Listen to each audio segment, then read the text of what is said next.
Maui County Fire Chief, Chief Ventura, Mima Administrator Lono Kailua Hewitt, and Acting Governor Sylvia Luke. They will be providing the most recent update on the Haleakala Crater Road fire. Facilitated questions and answers will follow promptly after remarks conclude. Without further ado, it is my privilege to introduce the Honorable Mayor Richard Bisson. Aloha kakahiaka. Thank you for all coming in this morning. I first wanted to thank Governor Sylvia Luke for being with us today and taking the time as she was a few days ago. I just want to acknowledge the concern that our community is having right now, the anxiety, the stress, the reminders that trigger people's memories.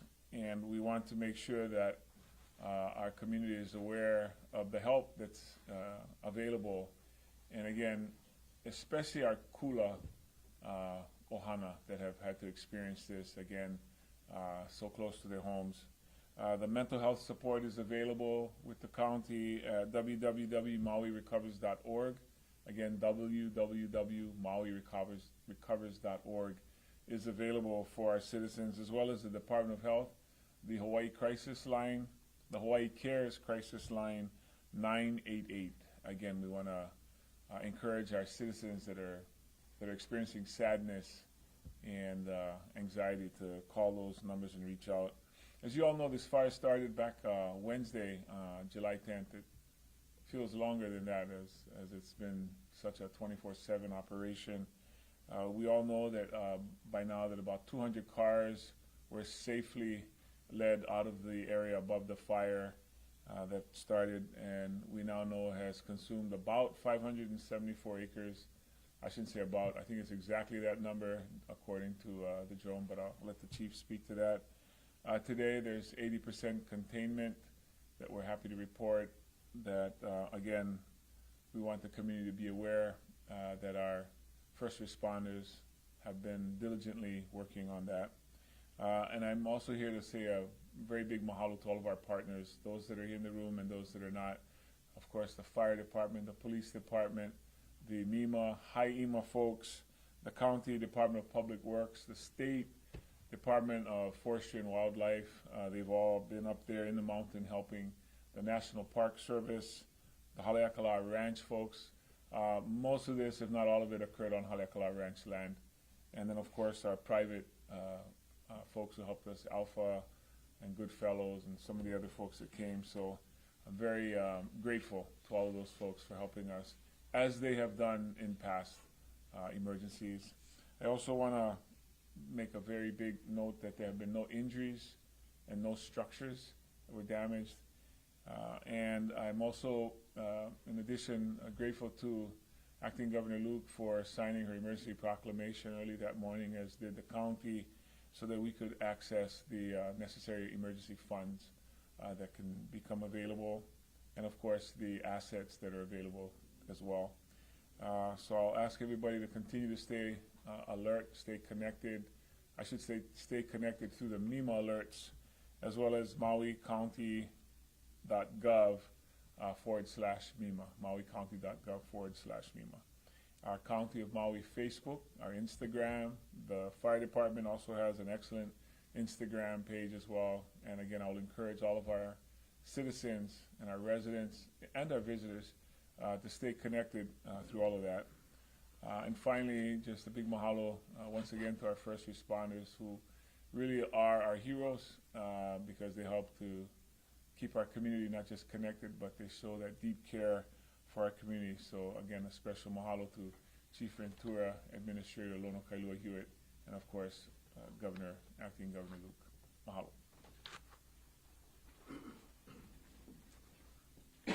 Mahalo, Mayor Bisson. Up next, Fire Chief Ventura.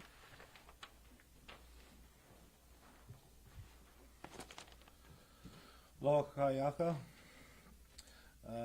As Mayor mentioned, the acreage since Friday remains the same. The deviation in acreage is basically due to our drone flights. We're trying to get just a more accurate perimeter and flying over the fire slower to get a more better description of the exact fire perimeter. We really want to thank all of our partners for helping us this, and that's the reason why this fire has maintained the size it has since Friday. The Department of Forestry and Wildlife and the National Park Service, DOFA's been working with us for the last 4 days. They're still with us today. And the National Park Service, not only from Haleakala, but also from volcanoes in the Big Island, have been with us for the last 3 days and are with us this morning as well. We've established bulldozer lines about 70% of the way around the fire. And in addition to the main dozer lines, we put contingency dozer lines around the southwest corner, about a quarter mile outside of those dozer lines. And this would not have been possible without the help of our dozer operators from Alpha, Goodfellow, and Haleakala Ranch. Even just the dozer lines has been quite a challenge because of the terrain, the gulches, and the gullies that they have to cross. In addition to that, the soil up there where there is very, very soft. So the dozers had challenges just cutting fire lines. And the lines are so soft that we're unable to drive on them. So everybody's hiking on foot to get around this perimeter. And then at the top of the fire is where the lava fields are. The dozers aren't able to operate in that area. So at the top of the fire, above the eucalyptus area, is where the dozer lines have not closed off the fire. Our drone team was assigned with a few different tasks. We've had a drone team for a little over a year now, and as they improve their skills and ability, they've been able to fly night flights for us. They do forward-looking infrared in the evening, which gives us an idea where the hot spots are, and then that is communicated with our ops the next morning. Additionally, this fire is not visible from the road or from one particular point. You can't see the whole fire. So at night, when our resources were lower and they were on foot, we would use the drone to fly around to provide situational awareness, because if there was a flare-up, that might have triggered some action on our part or notifications to the community. So the drones were there all night to fly and keep an eye on the fire as the evening progressed. We mentioned the lack of water up there. That was another huge partnership that we needed to build and call to all of our partners in this. Public Works, State DOT, Goodfellows, Alpha, Varis Construction, Mahipono, Sea Haze, all provided us tankers since Wednesday evening and through today. Overall, since the fire started, we've shuttled over 500,000 gallons of water up the hill to fight this fire. At the peak of our efforts, we had 7 helicopters engaged in the fire. That number ebbs and flows depending on the fire activity up there. As I mentioned, the perimeter of this fire is 4 miles long, only a quarter mile of it having a road along the perimeter. So the helicopters have multiple tasks, not only fighting the fire, but also shuttling firefighters. So we're moving firefighters from the landing zone up to different spots along the fire. And what they also do is they're moving portable water tanks, little totes, along the fire line as well. And then as we get them in place with the crews, the helicopters will fill them with water, and then our firefighters will work off of those totes for a few hours, and then they'll move the tote, and then they'll redo, and they'll just keep working their way down the fire line. So that's some of the tasks that the helicopters have been involved with. The National Guard aircraft have been here and been working with us for several days, still here right now. And I have some numbers to share with what they did just Friday and Saturday alone. They dropped over 63,000 gallons of water on the fire. Their focus was mostly up in the eucalyptus forest area where there was heavy timbers and where we couldn't put people into the fire because of hazards. And then where the firefighters are working and they're on foot, that's where that really tough work is being done. That's where they're on foot all day, they're hiking in, they're walking, they have hand tools, they have very limited water, they're working with the helicopters to call them in to do drops, and then they're working off of those totes when they have water available near them. But that is taking a very long time. It's very tedious work and extremely physically demanding. As you guys might have seen in the last few days, the kind of ebb and flow of the clouds, we've had various challenges on this fire. The elevation up there creates its own challenges. We additionally have the relative humidity up there is very low, so that increases our fire behavior. And then the afternoon clouds come in, so that grounds our aircraft. So if the days are clear and longer, we're able to fight the fire longer. When the clouds move in and we have to ground aircraft, then we have to be more mobilized on our feet and do the work without the aircraft. And then the high winds have come and gone throughout the week. Obviously, when there's higher winds, we have a lot more flare-ups. But when it's calmer, then we're able to get progress on the fire. Just a reminder to the community to remain vigilant. This fire is not out. We are not done with it, and we will be up there continuing to work on hotspots. There are some sections of the fire that are dangerous that we're unable to work in. For example, the eucalyptus trees that have burnt through are falling down kind of on their own, and so we're not going to put people in there to mop up in around those trees. So this means we'll see hotspots inside the perimeter for probably quite a while, and we'll continue to be up there and monitor and work with our partners moving forward. Mahalo.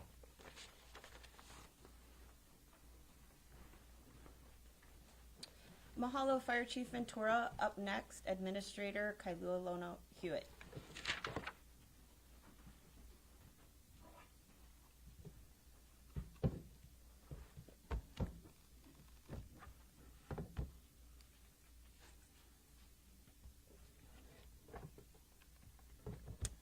Aloha mai kako. So I want to go over the EOC objectives that were established and used throughout the operation. That kind of gives the public an understanding of the purpose and function of Mima and the EOC. The first would be to ensure public safety, beginning with the concern of the 200 vehicles cut off, as well as the potential of the fire to switch and kind of trigger an evacuation. All of the operations within the EOC was related to ensuring that public safety. The second objective was to coordinate the resources and response efforts. And so we were committed to identifying the resources that were necessary to respond and make sure that they were on scene, understood their capabilities, and make sure that they were integrated within the incident command system to effectively coordinate with us. The third would be to gather and disseminate information and give that information to the public in a timely way, as well as that information sharing with our partners to streamline the coordination and the effort. The last being the support of recovery and restoration. Partners were brought in that regard, that if there was an expected recovery that would need to be taking place or any kind of restoration of critical infrastructure, those partners were brought in or communicated with. So regarding the overall operation for the past few days, it was connected and related to those four objectives that drove the EOC operations. What I'd like to say is that the success of this operation is related to the incident command element that was on the ground. So I first would like to thank the Chief Ventura, as well as Chief Pelletier, as well as National Parks, and DOFA, who fulfilled that unified command effort up on the ground. The pathway to a successful emergency incident response is related to the command element on the ground, because they drive the incident objectives, which drive the EOC objectives. So I'd like to just speak to the success of and the competency of that group that helped to facilitate the coordination of response behind them. I think the second thing is the coordinated effort from all partners. There were multi-jurisdictional lines crossed, both public and private, both local, county, and state. And the partners were coordinated well. I believe I was very pleased with how that went. And we did everything in our power to make sure that that coordination happened well. I believe the alerts, warnings, and public information that was sent out, that was coordinated with our county comm. So I'd like to give our shout out to Lakshmi Abraham and her team, because their presence in the EOC in support of that messaging is why the public got those updates in a timely manner. So I appreciate that. I'd like to give a shout out, thank you to General Hara and coordination with him in providing us the resources on the ground, as well as those aircraft, and that coordination with them, the support was really awesome and was integral to us overcoming this to this point.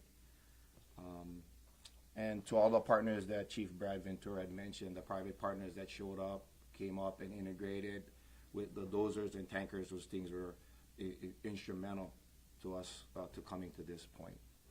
Thank you.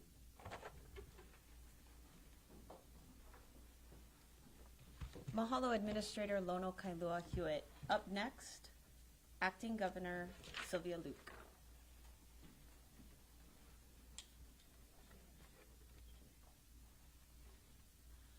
Good morning and aloha. You know, first of all, let me just say, since the fire started, we have seen such coordinated efforts. Even before first action was taken, the fire chief was already in contact with the state forestry agency, and they have already charted out a pathway on how to contain and control the fire. In this situation, you know, for the state of Hawaii, red flag warnings has become a new normal. Red flag warning has become a new normal in that, in addition to hurricane, during this time, we all have to be vigilant about not just hurricane readiness, but wildfire readiness.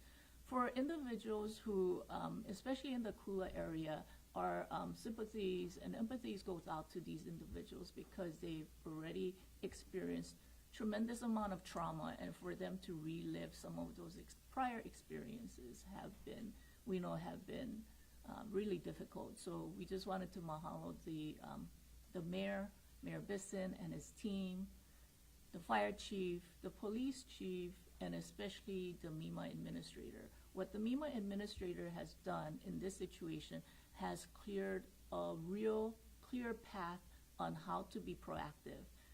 One of the things I wanted to highlight was that while they were getting ready for potential evacuation, the administrator, the Mima administrator, was in constant communication with the police department, and they were already charting out a course of evacuation, working with National Guard. So they were situating individuals around the neighborhood just in case evacuation was to be done. And if you had seen some of the things, the work that was being done for the last several days, they had zones plotted so they knew exactly which neighborhoods had to be evacuated for first. You can never overplan for a disaster, and in this situation, nothing beats real life and real time experience to refine and get better sense of how we can do it better next time. And in this situation, we are just so thankful for the leadership that has been shown by Mayor Bisson, by the Mima director, by fire department chief, the police department chief, and big mahalo goes out to Eucalyptus. Lot of folks in the Kula upcountry area felt a lot of anxiety, and it's because of community leaders like Yuki, who has been the conduit to calm some of those individuals, to encourage individuals to sign up for Mima announcements. And for all the residents out there, for you to sign up for Mima updates and to be aware and be proactive, we just can't thank you enough, because it's our individual efforts to get ready that makes a lot of our jobs easier. So mahalo for continuing to be vigilant. As we go into August, August is deemed the red flag month. And that's scary for many of us, but we need to make sure that in addition to be hurricane prepared, we have to be wildfire prepared. If you have pet foods, stock up on pet foods, pet medication for your kupuna, especially for our keiki, diapers, and formulas. Just make sure that you have a 2-week supply. And again, thank you to the team, thank you to the Maui County. You know, this was a really successful exercise because there was so much coordination. And again, thank you to General Hara and Administrator Barrows of Haima. Mahalo.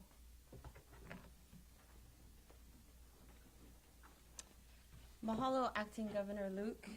At this time, we'll welcome questions from the media. We'll be taking 1 to 2 questions from each media partner. I'll start with Chelsea. This question is for anyone. What lessons learned last year are we now implementing today in this fire? The question is, what lessons have we learned over the last year in addressing the needs of this fire? You know, I'll just say I think we all understand that each fire is very different, and this fire is different from the multiple fires that occurred last year. So this times 5 was what it was like last year. So, but of course, I think the most obvious difference is we have a different team who have a different set of skills running our EOC and directing that, and that's probably the most obvious difference. As far as lessons learned, I think we're still trying to improve through each event, and the specifics of that, the details of that, I'll leave to the experts. But as in the position that I hold, seeing the way the EOC is run is probably one of the big differences for me. And I could just add to that, you know, as Mayor mentioned, we're always trying to get better. It doesn't matter how simple the task is or how complex the incident is. There's always room for improvement in every organization. And if you're not trying to improve, then you're stagnant, then things are going to not progress. So for us, you know, we're just trying to push out more information and make sure that the community has the information that they need. Keep in mind, remember, we go to 250 to 300 of these brush fire wildfires a year, and we don't have to do evacuations and notifications for all of them. But we want the community to be aware of what's happening around them, and then if we do push out information that is going to request action on their part, that they just be prepared for that. So thank you to all of the community members. Mahalo. Ali'i? Do we know how many more people signed up for Mima notifications? The question is, do we know how many more people have signed up for Mima alerts? Thank you for the question. I am not sure. I can find out with my the person that's in charge of those notifications and tracking that. Hopefully, it increased a lot after the expo this Saturday, I believe. Yeah, we're making a big push to get more people signed up on Mima alerts, as well as improving the way, making that more easier for our public to sign up. But I can get that number to you later. Wendy? Can you speak to the improvements in situational awareness and the incident command structure? Has anything changed since the August wildfire in that respect? Can you speak to the improvements in incident command and situational awareness? What has improved since last year? So as Director Lona Kailua was saying, the more of our organizations we can put together on scene to create a unified command, the easier it is to communicate amongst agencies. And so we've been working on that for over a year to kind of continue to polish it up and make it more routine. That is going to help. And then as far as technologies, you know, we've introduced things like our drone program, and that allows us to have more situational awareness, not only during the day, but also at night. And at night is when the fire seems to be calmer. However, we don't have all the aircraft on scene to give us that continual situational awareness. So we're working through that, and even that program in itself has room for improvement, because as right now, we fly either aircraft or drones, but not at the same time. But we have to get to a point eventually where we can fly both of them together, because they provide different information from, you know, for command. So like I said, constantly looking for ways to improve, whether it's technology or whatnot. But firefighting has been there's very traditional ways to fight fire, and with the weather that we're facing now, we have to sometimes think outside the box, how it's going to impact communities faster. But it all goes back to community preparedness, everything that we kind of set up in our Ready, Set, Go guide, and having the community ready and hardened for wildfires. So it's all of us working together. Thanks. Mahalo. Chivo? I've gotten Mima alerts for quite some time. And it seems that the Mima alerts lately, particularly this wildfire, were not only very frequent, but they were informative. They really let you know what was going on. How do you plan to send out the Mima alerts, or is it on a set schedule, or how does that work? And if the need for evacuation order does come, can you explain how that would come together? Great. In recapping the question, regarding Mima alerts, we noticed that the alerts were more frequent with this fire and more informative. Can you explain the cadence of the schedule of pushing out Mima alerts and how that helps support the fire during these difficult times?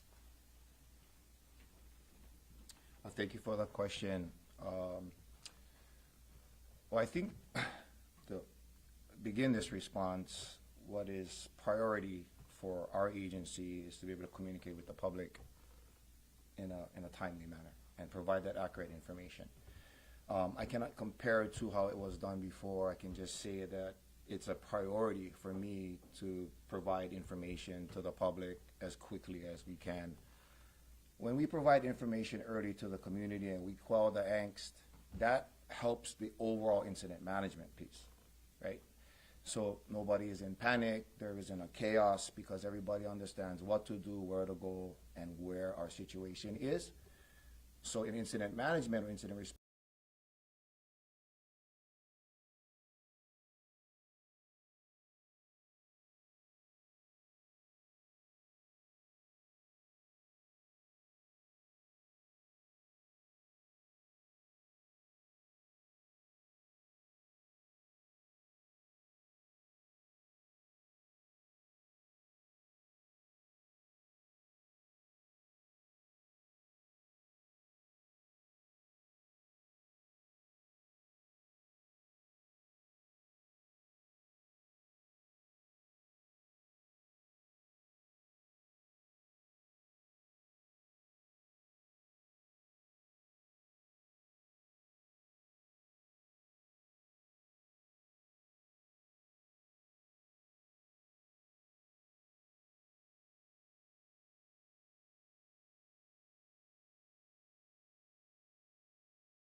right above mile marker 6.5, the winds were 40 plus.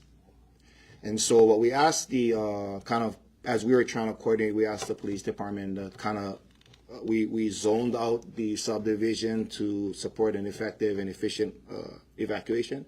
The police went door to door, kind of preparing, giving information to the public on regards of a potential evacuation. At the same time, they were modeling or trying to come up with a timeline for us in how long it would take police to evacuate the zones, which we use to help trigger our notification. Thank you. Thank you, Chief. Cami. Hi, for Chief Ventura, do you guys know yet the origin, both the location and why the fire started? And did you use the drones in the previous fire that was kind of close to the area for the hot spots and things like that? At this time, the question is, do you know what the origin of the fire is, and also are the drones used in finding that information? Chief? So this fire is still under investigation. Some of the people that need to be interviewed have been working all week. So the investigator will be interviewing them soon, I hope. The drone was used on the previous week's fire, and the fire was contained and had a dozer line all the way around it, and the drone was used to identify hotspots that were in the center, and the crews were working from the perimeter in on that fire from Saturday. And then Wednesday we had the second fire start, or the other fire start. Thank you, Chief. Colleen? How big is the Eucalyptus Grove that's been creating issues, and since you can't send people in there, what's being done to make sure it doesn't increase the spread or intensity of the fire? The question is how big is the Eucalyptus Grove that is within the fire, and how do you address that part of the fire within the Eucalyptus Grove? Yeah, great question. So I don't have an acreage on that portion of the fire. You can see the stand of trees, which is a vertical stand up at the very top of the fire. And the way we're addressing it right now is we're utilizing the heavy water drops from the military aircraft, because they can drop 500 to 1,000 or more gallons of water at a time. So we're really trying to saturate that area. And then once it's cooled off, then we'll probably be going in with maybe Sawyers if there's still hot spots in there. Thank you, Chief. Chelsea? Are you aware of any self-evacuations? The question is, are you aware of any self-evacuations?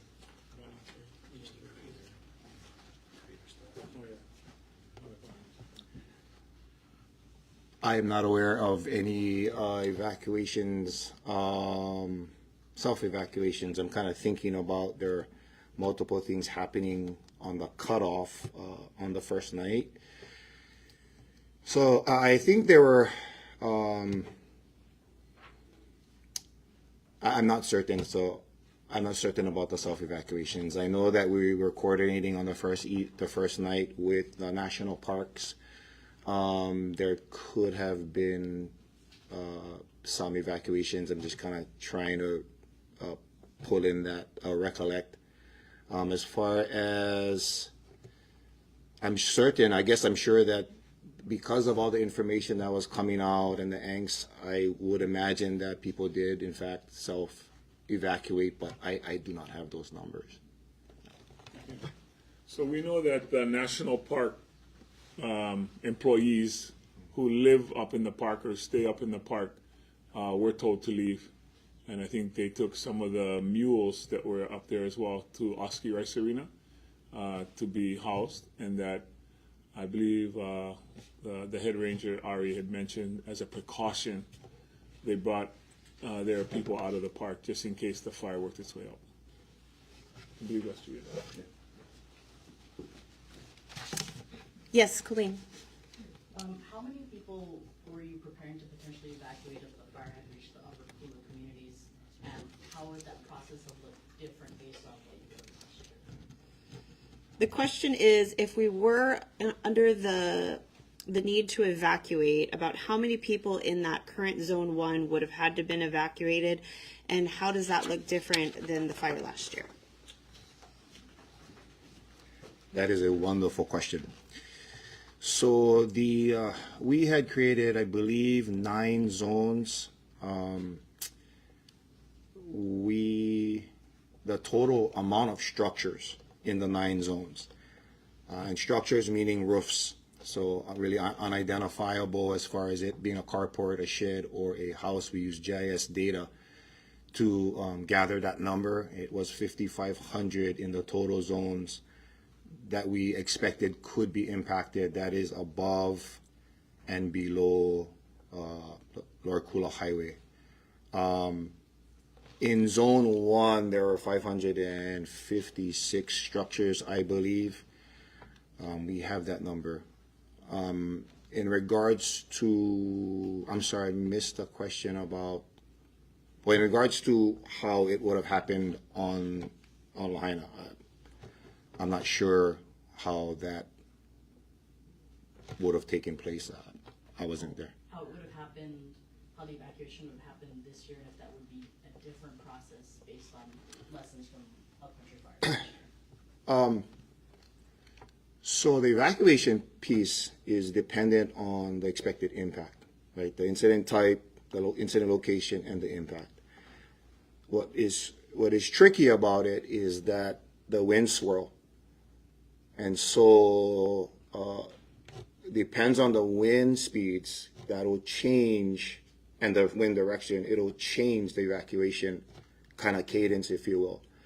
One of the critical pieces that we were monitoring all night was fire into the gulch.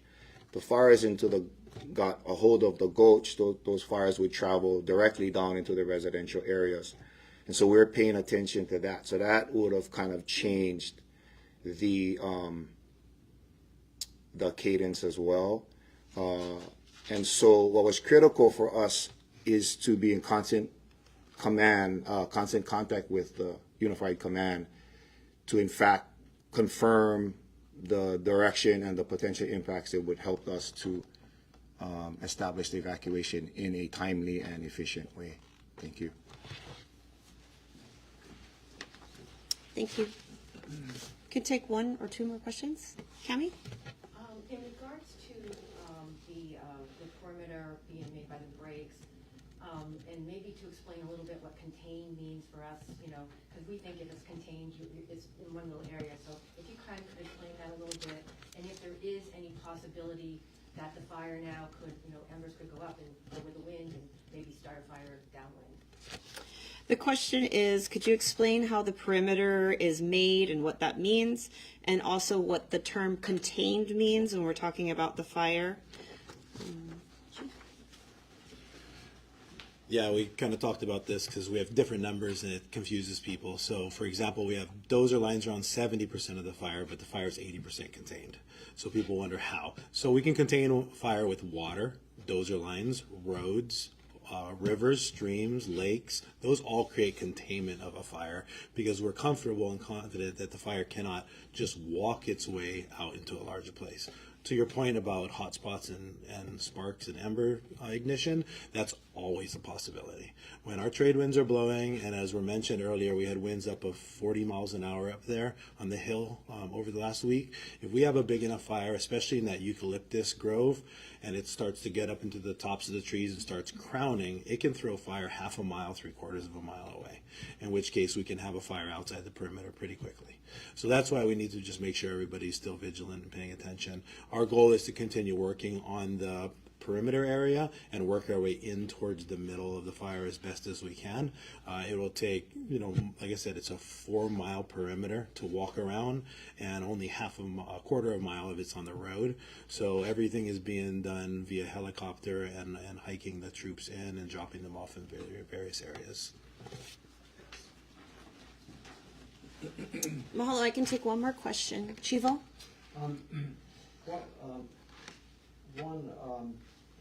About the drones and I'm sure the helicopters have GPS, but do the drones have GPS capabilities, and is that how you can accurately know where to drop people quickly? The question is, do the drones have GPS capabilities, and does that help as far as identifying where to position the firefighters and possibly the drops to put out the fire? Yeah, so when we fly our FLIR flights at night and identify the hot spots, that information gets portrayed to operations, and then they can focus on the areas. It does have software interfaced with it, so we can overlay it over a map. So you can see the gulch areas, you can see landmarks like the Eucalyptus Grove, and then you can see the perimeter clearly. And then we can work using the mapping to identify the exact locations of where hotspots are, where we should be putting people in our efforts. And I just wanted to say thank you very much for all of the effort of everyone concerned in putting this out. Absolutely. It's a team effort. Thanks. Mahalo nui. This formally concludes our press conference. Thank you.